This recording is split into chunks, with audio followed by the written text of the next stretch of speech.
நீங்கள் பார்த்துக் கொண்டிருப்பது காவோலை டிவியின் சிவந்த நிலம்.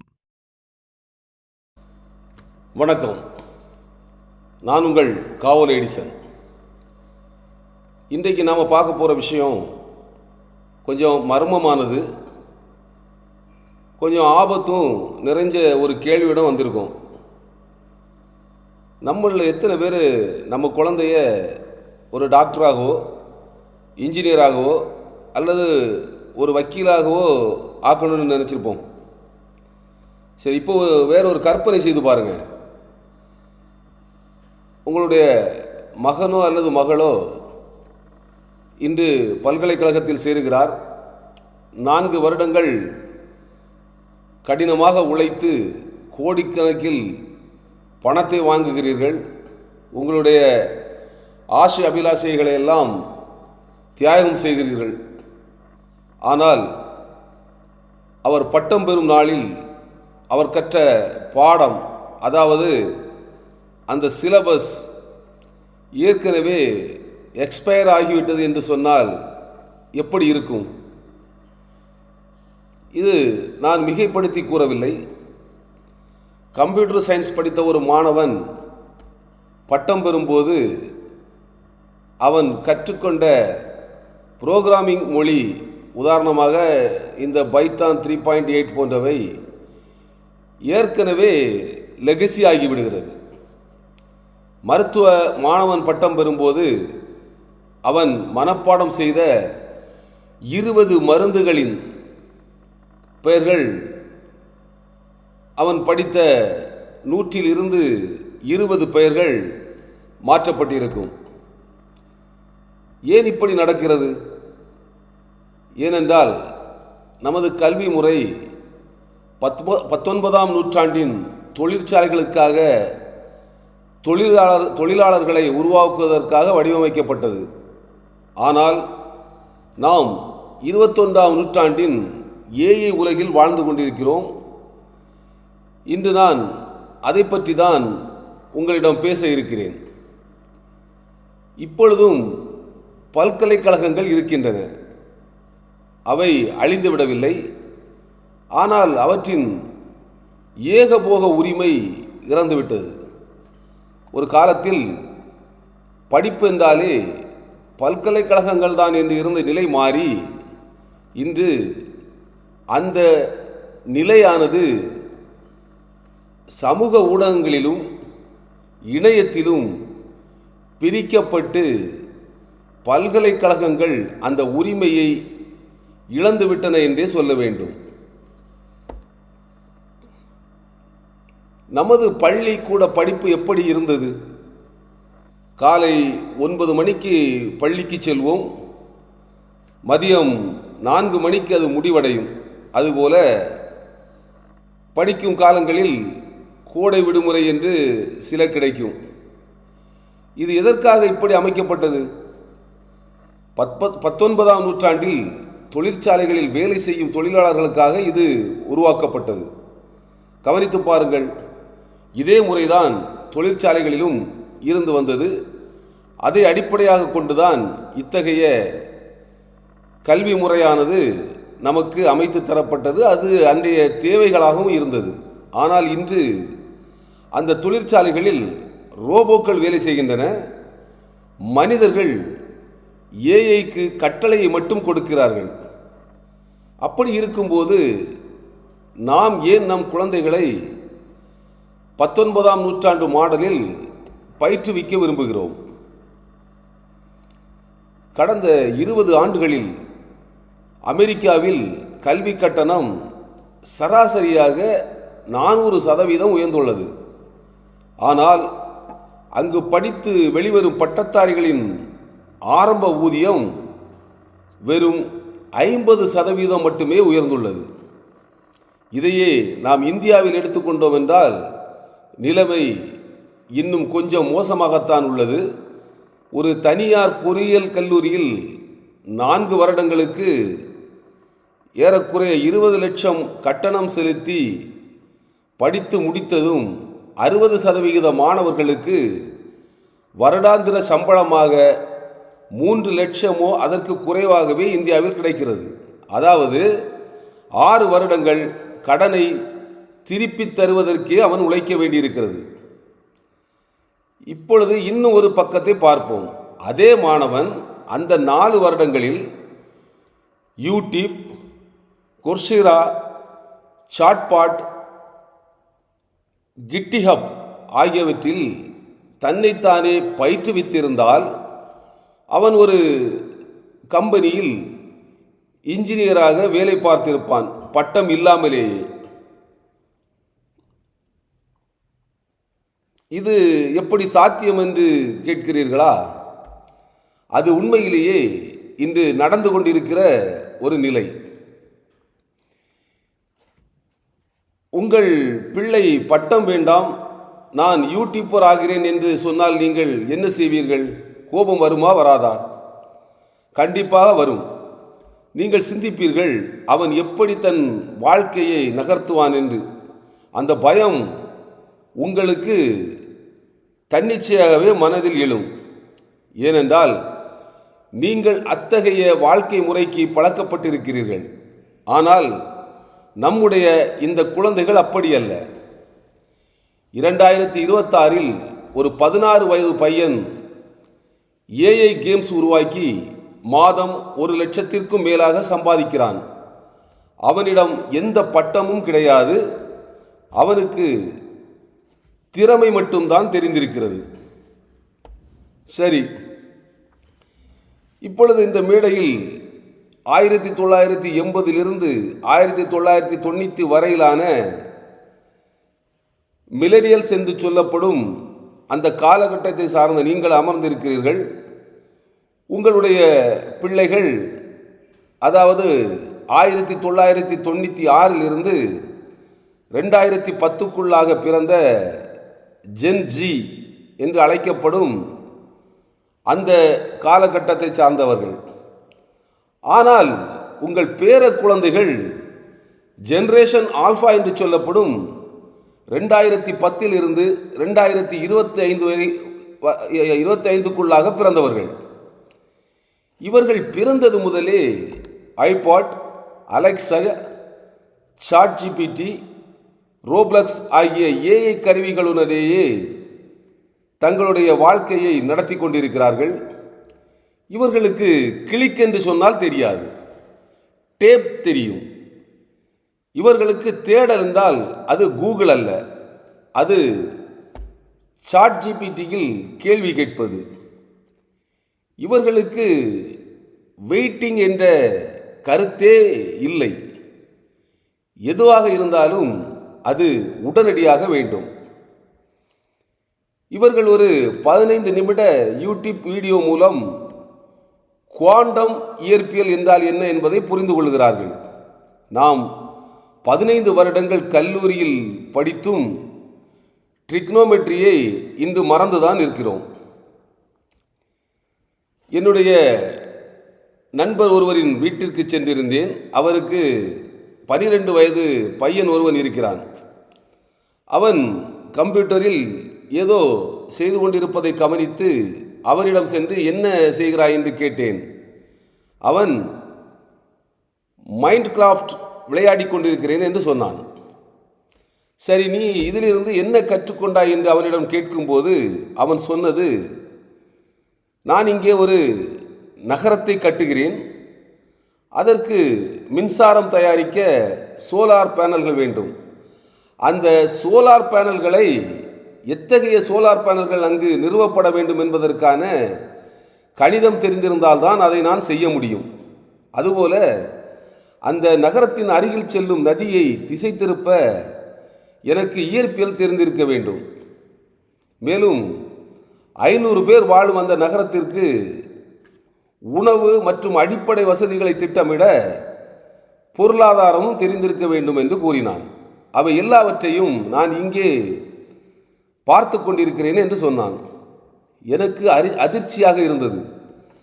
அவனுக்கோ வயது 12. ஆனால் அவன் சொன்ன வார்த்தைகள் நாம் 20 வயதில் கல்லூரியில் வெறும் தியரி மூலமாக கற்றதாக இருந்தது. அவன் இங்கே இப்பொழுது அவனுடைய அனுபவம் மூலமாக கற்றுக்கொண்டிருந்தான். இப்பொழுது சொல்லுங்கள், யாருடைய ஆற்றல் ஆழமானது என்று? நீங்கள் இப்பொழுது கேள்விப்பட்டிருப்பீர்கள், கான் அகாடமியின் புதிய ஏஐயான கான்மிகோ பற்றி கேள்விப்பட்டிருப்பீர்கள். இது ஒரு மாணவருக்கும் ஆசிரியருக்கும் இடையிலாக பயன்படுத்தப்படும் ஒரு டியூட்டர் செயலி. இந்த செயலியானது ஒவ்வொரு மாணவனுக்கும் அவனுடைய தனிப்பட்ட கற்றல் திறனுக்கேற்ப தன்னுடைய பாடங்களை அவருக்கு கற்பிக்கிறது. ஒரு மாணவன் கணித பிரச்சனையில் தவறு செய்தால் அந்த ஏஐ அவனது தவற்றை பகுப்பாய்வு செய்து அடுத்த கேள்வியை அவனது பலவீனத்திற்கு ஏற்றாற்போல் மாற்றுகிறது. ஒரு பல்கலைக்கழக பேராசிரியரால் 200 மாணவர்களுக்கு இந்த அளவு தனிப்பயனாக்கம் செய்து கொடுக்க முடியுமா என்றால் கண்டிப்பாக முடியாது. அவர் 24 மணி நேரம் உழைத்தாலும் இத்தகைய பணியை அவரால் நேர்த்தியாக செய்து முடிக்க முடியாது. ஆனால் ஏஐ ஆனது இந்த பணியை 2 வினாடிக்குள் செய்து முடித்து விடுகிறது. இதுதான் நாம் இப்பொழுது புரிந்து கொள்ள வேண்டிய ஒரு புரட்சி. கற்றல் என்பது அனைவருக்கும் ஒரே அளவில் இருப்பதில்லை. அது ஒவ்வொருவருக்கும் தனி அளவில் இருக்கிறது. ஒவ்வொரு குழந்தைக்கும் அது மாறுபடுகிறது. இப்பொழுது டிஸ்கார்ட், ரெடிட், ஹிட்கப் போன்ற இணையதளங்களில் கோடிக்கணக்கான கற்றல் சமூகங்கள் உள்ளன. ஒரு 15 வயது சிறுமி தானாகவே ஒரு ஏஐ மாடலை உருவாக்குகிறார். அதை ஹிட்கப்பில் பகிர்ந்து கொள்கிறார். அடுத்த சில மணி நேரங்களில் உலகின் 50 நாடுகளைச் சார்ந்த 200 பேர் அதை மேம்படுத்துகிறார்கள். இது ஒரு பரவலாக்கப்பட்ட பல்கலைக்கழகமாக இங்கு இருக்கிறது. இதற்கு தலைவர் இல்லை, கட்டணம் இல்லை, பட்டங்கள் வழங்கப்படுவதில்லை. ஆனால் நமக்கு தேவையான உண்மையான திறன் அங்கு உள்ளது. இதற்கு பெயர்தான் P2P கற்றல். இந்த முறையில் ஒரு மாணவன் தனது திறமையை NFT மூலமாக மாற்றி நேரடியாக ஒரு நிறுவனத்திற்கு விற்க முடியும். இதற்கு இடையில் பல்கலைக்கழகங்கள் இல்லை, பட்டமும் இல்லை. அவனுடைய திறமை ஒன்றுதான் அங்கு நிற்கிறது. நீங்கள் சாண்ட்பாக்ஸ் என்றால் என்ன என்று அறிந்திருக்கிறீர்களா? ஒரு குழந்தை மண்ணில் விளையாடும் இடம், அதுதான் இணையத்தில் சாண்ட்பாக்ஸ் என்று அழைக்கப்படுகிறது. அங்கு அவனுக்கு விளையாடுவதற்கான விதிகள் எதுவும் இல்லை. அவன் கட்டுகிறான், உடைக்கிறான், மீண்டும் கட்டுகிறான், மீண்டும் உடைக்கிறான். அவன் திருப்தி அடையும் வரை அதை கட்டி அதை உடைக்கிறான். இத்தகைய இணையங்கள் இப்பொழுது ரோப்ளாக்ஸ், ஃபார்ச்சுனேட், கிரியேட்டிவ், ரெக்ரூம் போன்ற இணைய செயலிகளாக நமக்கு கிடைக்கின்றன. இத்தகைய செயலிகளில் அந்த மாணவன் ஒரு நகரத்தை வடிவமைக்கிறான், அதன் பொருளாதாரத்தை நிர்வகிக்கிறான், ஒரு வைரஸ் பரவலை உருவகப்படுத்துகிறான், ஏன் அங்கிருந்து விண்வெளிக்கு ஒரு ராக்கெட்டை கூட ஏவுகிறான். இவை அனைத்தும் நமக்கு விளையாட்டு போல் தெரிகிறது. ஆனால் இதை ஆழமாக கவனித்தோம் என்றால் இது ஒரு அனுபவ கற்றலாக நமக்கு தெரியும். ஒரு மாணவன் 100 முறை விஆரில் அறுவை சிகிச்சை செய்து பழகினால் அவன் உண்மையான டாக்டரை விட 10 மடங்கு அதிக திறமையானவனாக மாறுகிறான். ஏனென்றால் அவன் தவறுகளை மீண்டும் மீண்டும் செய்கிறான்.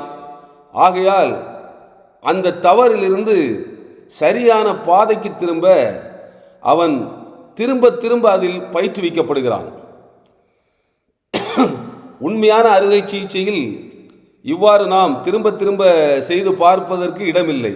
ஏனெனில் ஒரு தவறு செய்தாலும் அது அதற்கு விலையாக ஒரு உயிரை கூட கொடுக்க வேண்டி வரலாம்.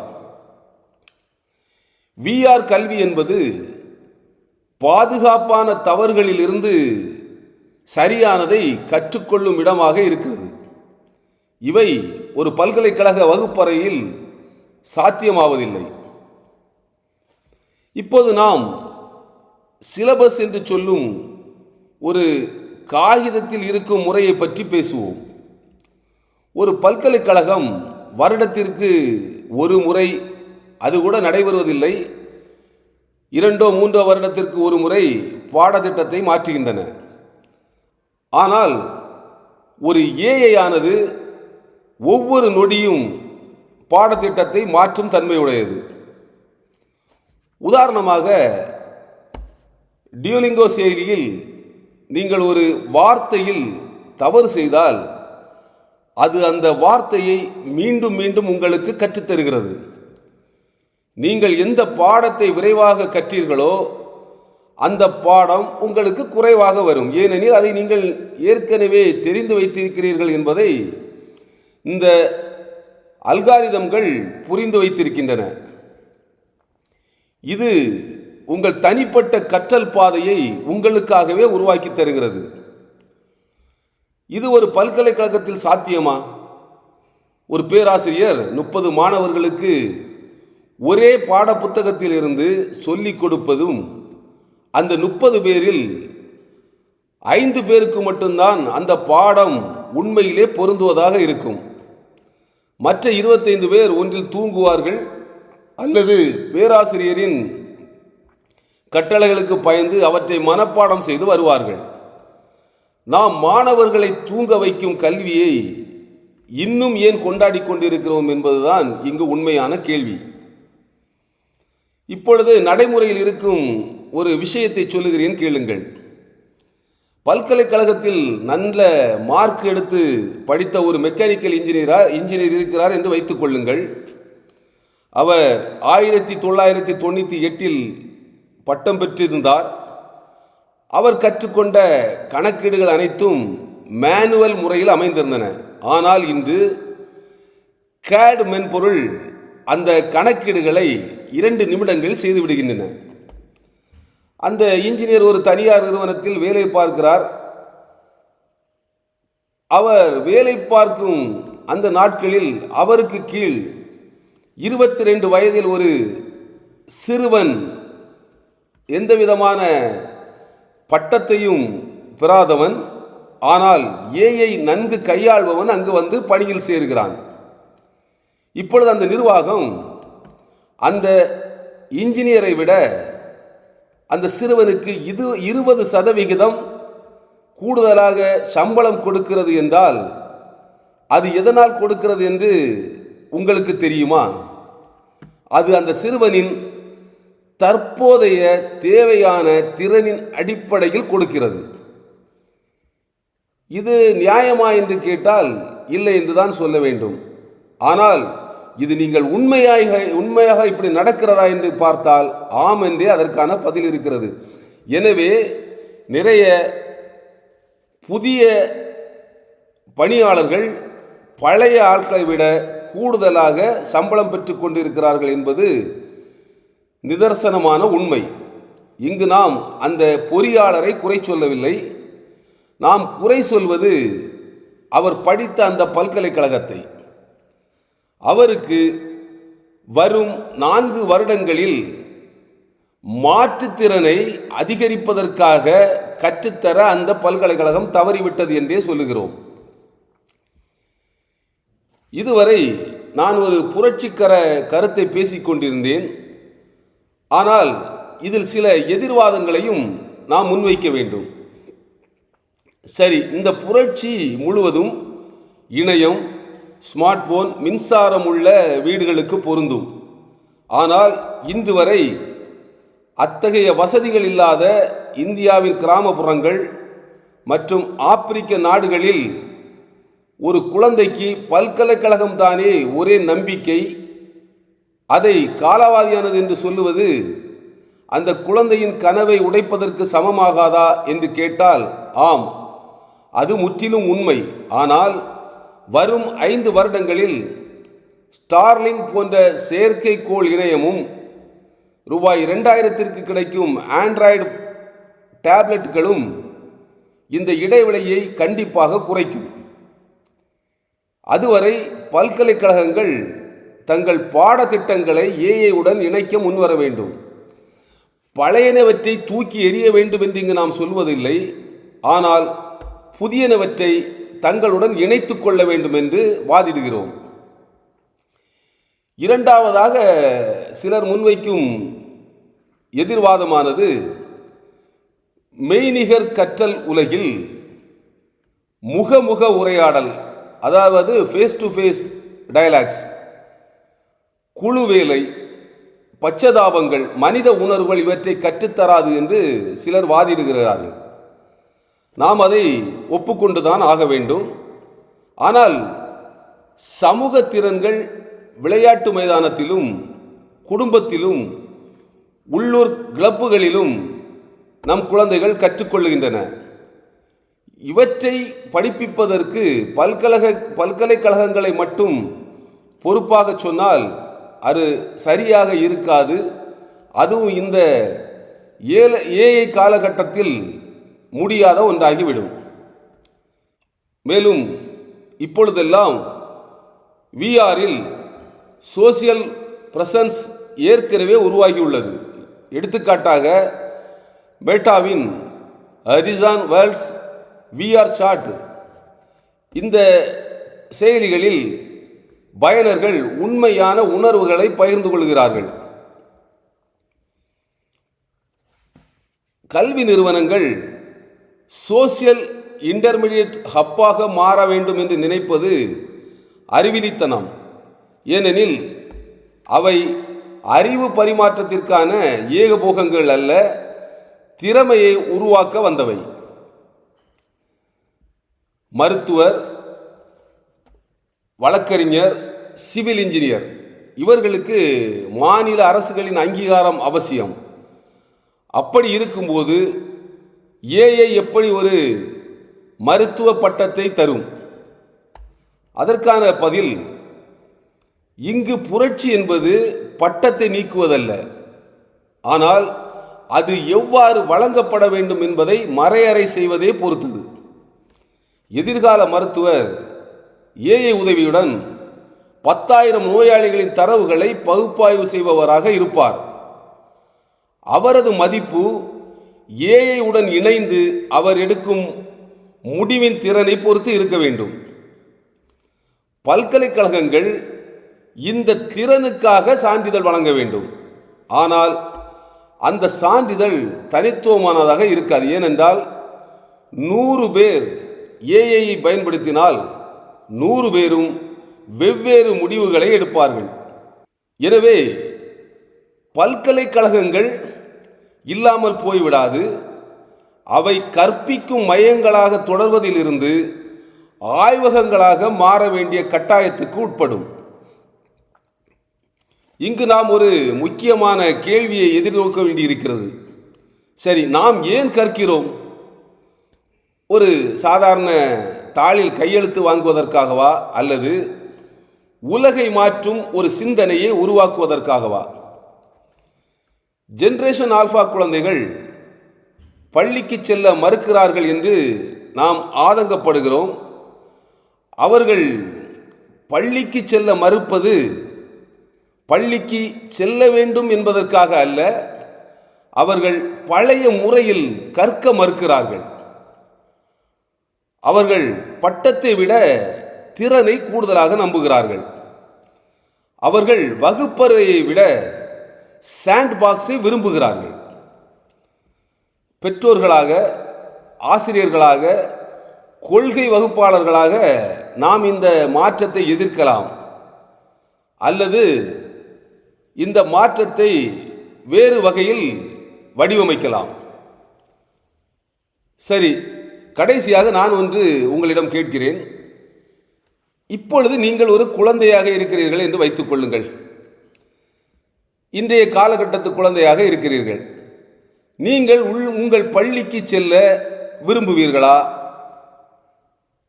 அதற்கான பதில் உங்களுக்கு தெரியுமா? அதுபோல்தான் நாளை உங்கள் குழந்தை பள்ளியிலிருந்து வந்தவுடன் அவனுடன் சென்று கேளுங்கள், இன்று நீ என்ன கற்றுக்கொண்டாய், உனக்கு எது சுயராசியமாக இருந்தது என்று. அதற்கு அவனோ அல்லது அவளோ சொல்லும் பதில் எதுவோ அதுதான் எதிர்காலத்தின் கல்வி. அதை நாம் புரிந்து கொண்டு நம் மனநிலையை மாற்றிக்கொள்ள வேண்டும். நன்றி. நான் உங்கள் காவோலை எடிசன்.